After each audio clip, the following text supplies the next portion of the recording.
You know, the British press and the media, they have a certain way of portraying Russia. You were speaking about the media and the perception of a country. You know what I'm talking about. Yeah, I just said what I saw from a screen. So I think it's kind of taken out of context. Because many people say it's probably the best partnership of centre-backs in the world. Virgil van Dijk and Dijk. I wish Arsenal got him when he was still, in limbo, but that's another question. Virgil or Mattis? Virgil.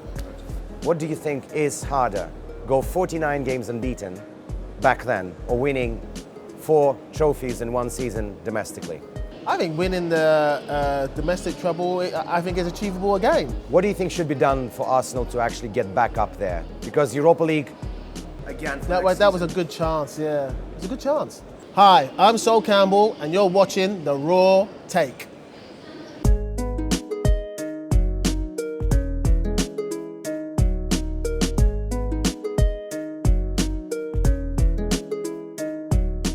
Hello everyone watching and listening to The Raw Take. Now today I'm again bringing you to the northern capital of Russia in St. Petersburg. This year the English Premier League has seen an absolutely unique achievement. Manchester City won the domestic treble for the first time. But here in St. Petersburg I will speak to an athlete who was part of an absolutely outstanding achievement something like 14 years ago with Arsenal. And you know who that man is. Come on.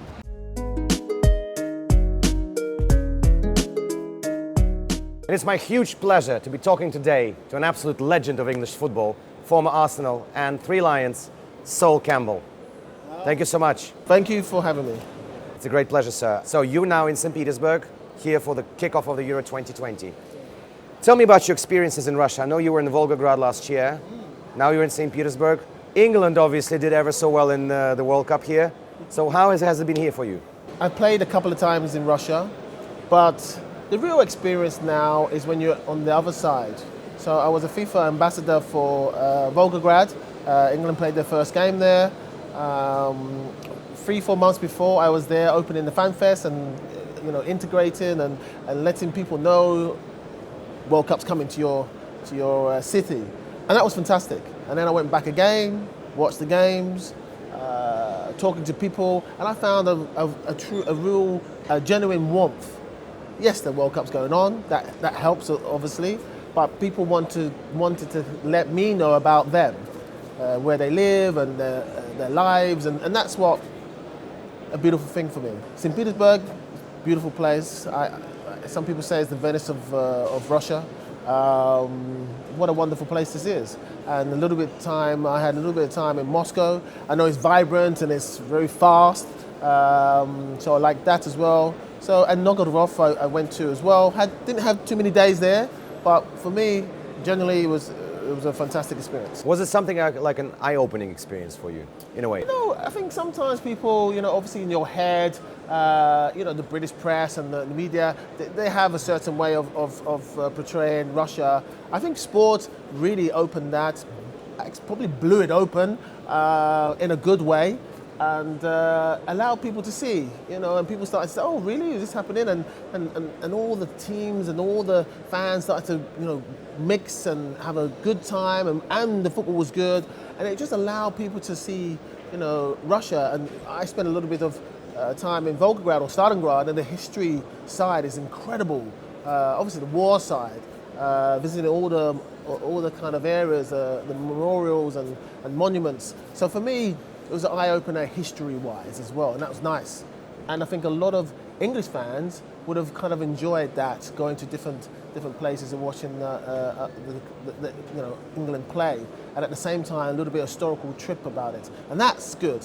When you start communicating, when you start connecting, you start learning about other people's history, that's when you start really kind of breaking barriers down. So, by no means do not think I'm trying to give you a hard time or anything. You were speaking about the media and the perception of a country going into a major tournament like it happened with Russia last year. But everyone had that. Everyone would have that. Everyone had that. Yeah. You know what I'm talking about. Yeah. I remember Ukraine-Poland when you had certain thoughts about, fans going there. Yeah. What I'm trying to say is, what changed your perception of this part of the world? I mean, obviously Ukraine and Russia and Poland are 3 different countries, 3 different cultures. I mean, not so much different, but still. But what essentially changed your perception? Because I can hear you now, and you seem to be very enthused about this place. That was a long time ago, and that was a panorama program. And they just wanted me to watch. I just watched something from a screen level.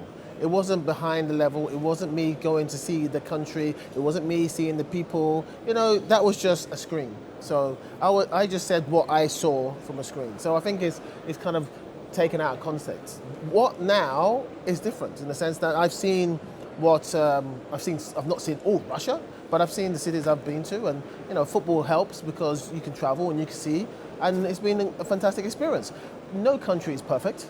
It'd be stupid to think that, you know, rose-tinted glasses, and you know, the world's not perfect. But what I've seen so far has been great. So your advice basically to all the people still watching television, I'm saying that on purpose, your advice would be just go and see places before making a final conclusion. I mean, that's normal. I think sometimes you've got to kind of look at it, you know, before, as I said, no one's perfect, no city's perfect, the world's not perfect. And then you have to make your own decisions. Sometimes not all mentalities link. You know, some people might say, I don't like that, but then another person looks at it and says, well, I don't mind that. So that's normal. I think it just comes down to how much of yourself you feel comfortable with it.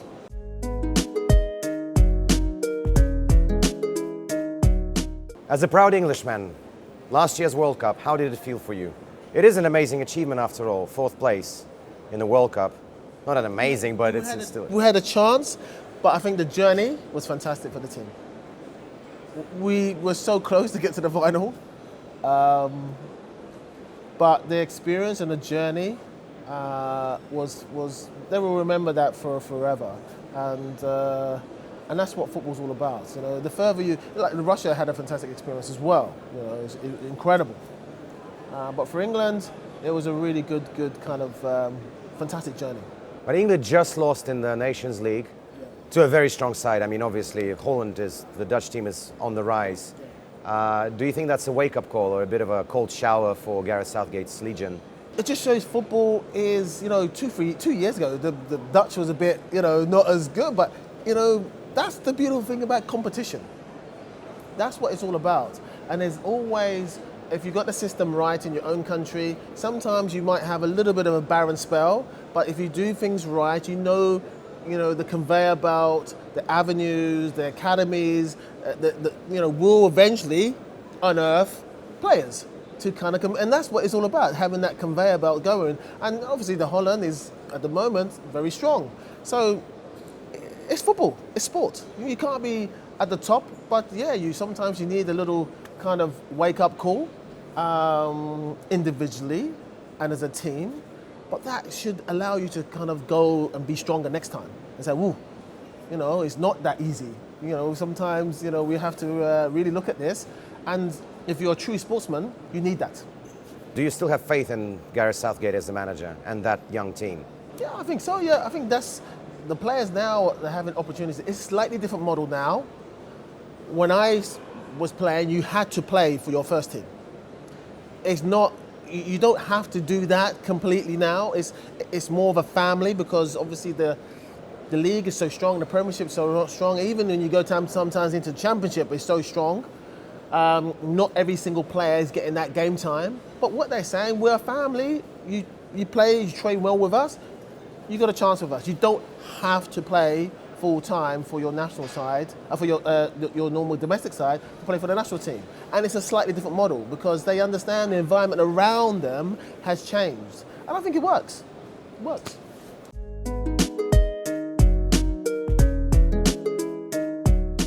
So, since you mentioned the Netherlands team, the Dutch team... You mentioned it. Well, we both mentioned it. But anyway, what do you make of their central defensive partnership? Because many people say it's probably the best partnership of centre-backs in the world.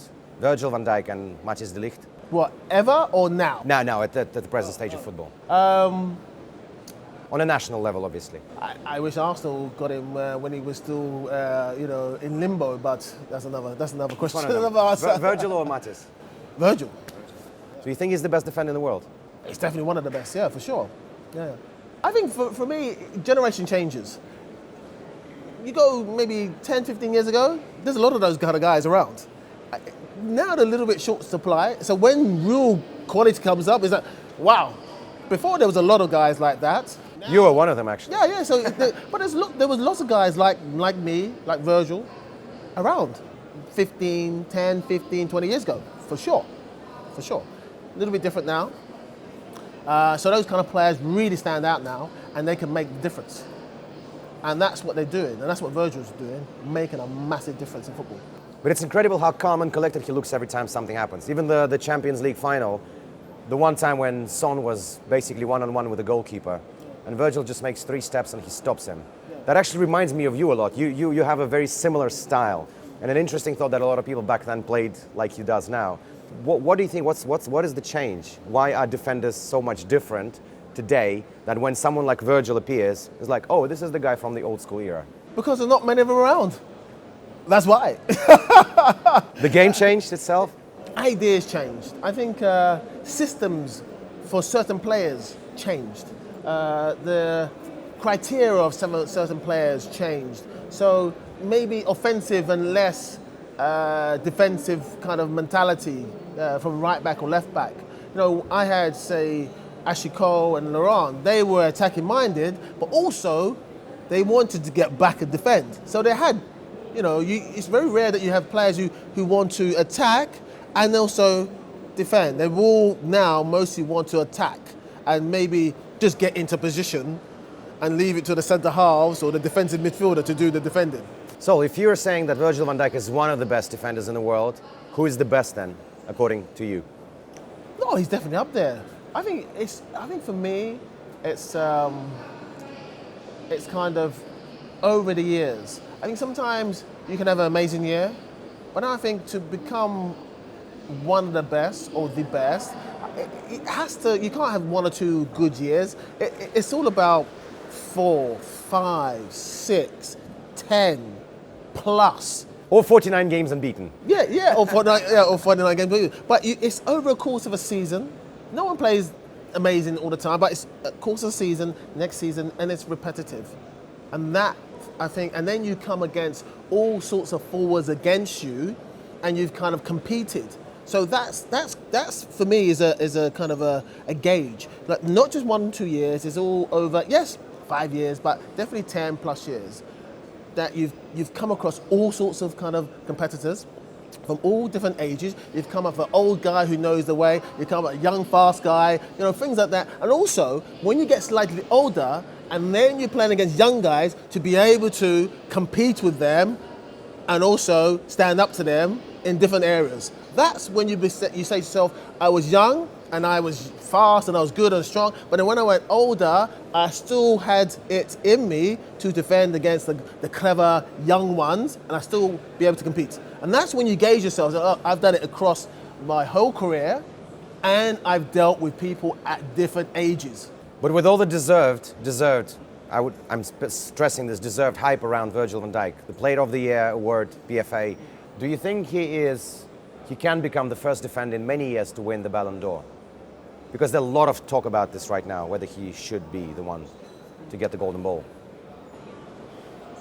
Who knows? It's not up to me. But would you be surprised if he won it? No, I wouldn't be surprised because he's had an amazing journey. It's been fantastic. So if he gets it, there's probably not many people surprised because his performances over the course of 1 year plus.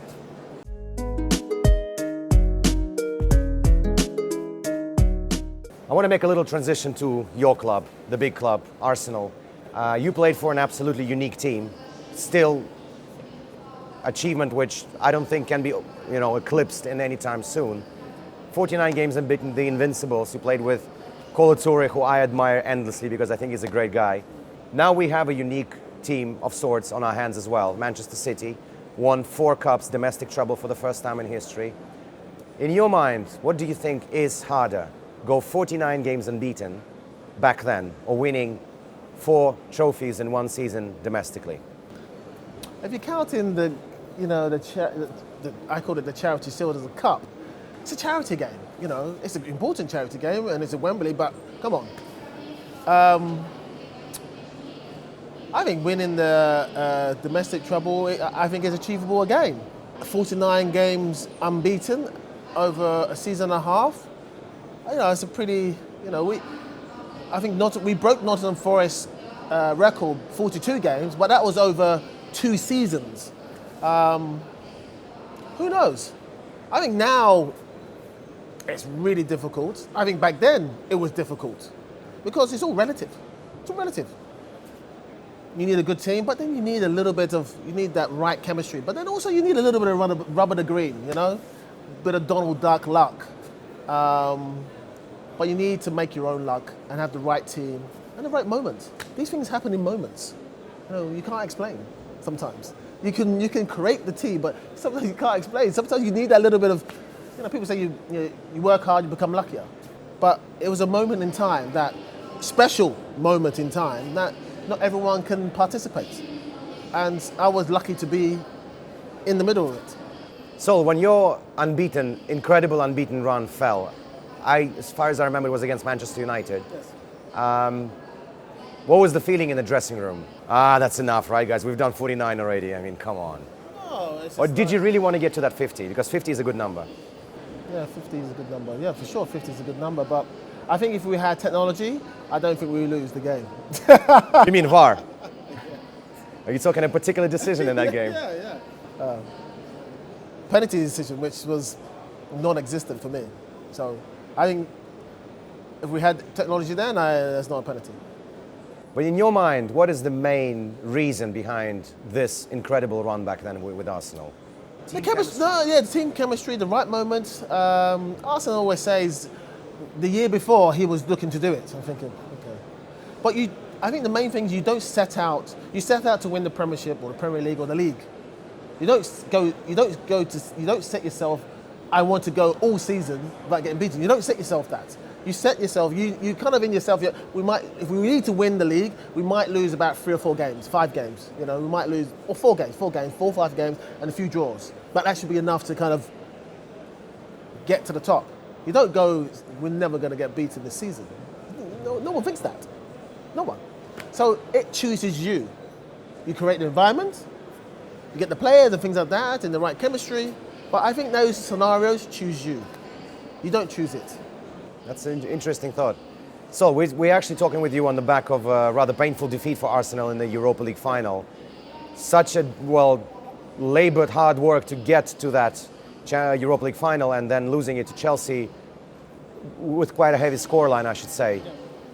What do you think should be done for Arsenal to actually get back up there? Because Europa League, again, that was a good chance, yeah. It was a good chance.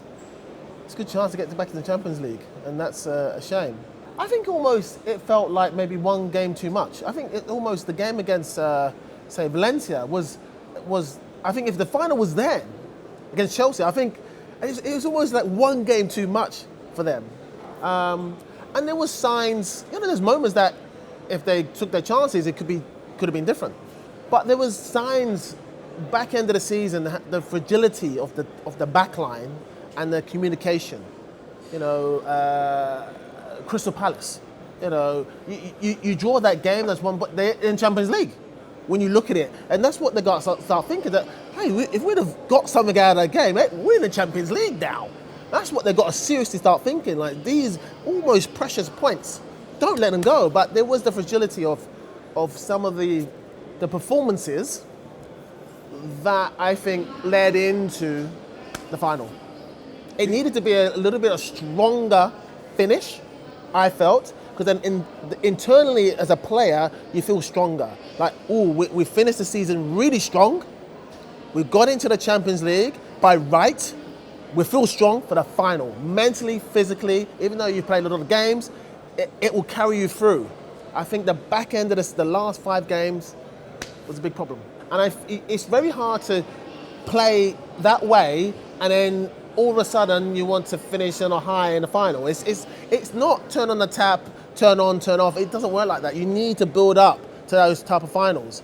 And unless you're a special player, you can kind of, dig it out. But I think the players there now, I think they need to have that continuity of good games, solid games, and boom, final. And it wasn't there. Do you think Emery will pick himself up? Of course, yeah, because he was, for the first season, he'll say, look, I got to the final. I just missed out in Champions League. people were saying he was going to come mid-table. It's a fantastic season. Now he has to build on that. And I think he will. So basically all the fans, all the Arsenal fans, going from big doubts about him, then sort of going up, then going down, then go to the final again behind the manager, now somewhere lost again in their relation to the manager. You think they should be calm and let him build the team? He's only one season in, like full season in. This is not a long-term project, but he's a manager that he's done enough to give him, another year, couple of years to see what he can do. The players he has, some need to go, some need to stay. That scenario going on. I know every club's got that scenario as well, but there are some situations that some players have gone, which should have stayed. That's gone on as well. That's the political level, but then that affects the pitch level. But he's deserved enough to look, got to a final, just missed out. Let's see what happens next year. Is Ramsey a big loss for the team? He's a great guy, fantastic player. Yeah, of course he is. Free as well, right? Yeah. It's hard because he's a great servant. He's a fantastic player. Juventus has got a really, once he gets his head around Italy, he'd be really good.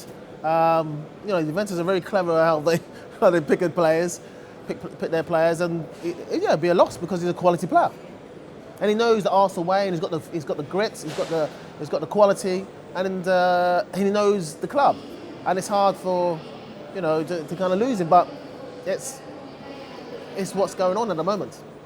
Good stuff. Thank you so much for your time. Brilliant.